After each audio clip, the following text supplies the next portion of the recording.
கடுப்பாக இருக்குன்னு கிளம்பி ஷாப்பிங் போனோங்க. போனால் எங்கள் அம்மா இதை எடுத்துக்கோ அதை எடுத்துக்கோன்னாங்க. இதுதான் நம்ம பொறுப்பாக இருக்க வேண்டிய டைமுன்ட்டு ஃபஸ்ட்டு வீட்டுக்கு தேவையான பொருளை நான் எடுத்து போட்டுட்டேன். மேகி செக்ஷனுக்கு அம்மா போய் நின்னாங்கன்னு இவன் பின்னாடியே போயிட்டு இருந்த மேகியெல்லாம் எடுத்து போட்டுட்டாங்க.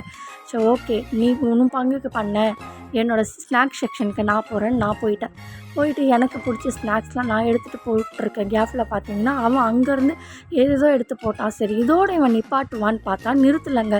அங்கே இருக்க ஜூஸ் எல்லாம் எடுத்து அங்கேவே பங்கு பிரிச்சிட்ருக்கான். நீ பங்கு பிரித்தது போதும், ஃபஸ்ட்டு போய் பில்லை போடுன்னு பில்லை போட அமுச்சு விட்டுட்டோம்.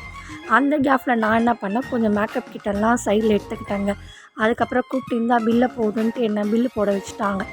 அப்புறம் ஃபைனலாக நம்ம வாங்கி கிளம்பிட்டோம். ஷாஷியை ஸ்கூல்லேருந்து வர வழியில் பார்த்தா என்ன பண்ணுவோம், அவள் ஒரே அடம்.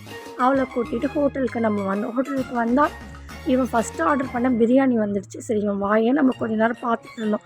நம்ம ஆர்டர் பண்ணதும் ஃபைனலாக வந்தது. சாப்பிட்டு முடிச்சுட்டு நம்ம அங்கேருந்து கிளம்பிட்டோம். நீங்கள் ஷாப்பிங் போனால் ஃபஸ்ட்டு மெயினாக என்ன எடுப்பீங்கன்றதை கமெண்ட் பண்ணுங்கள்.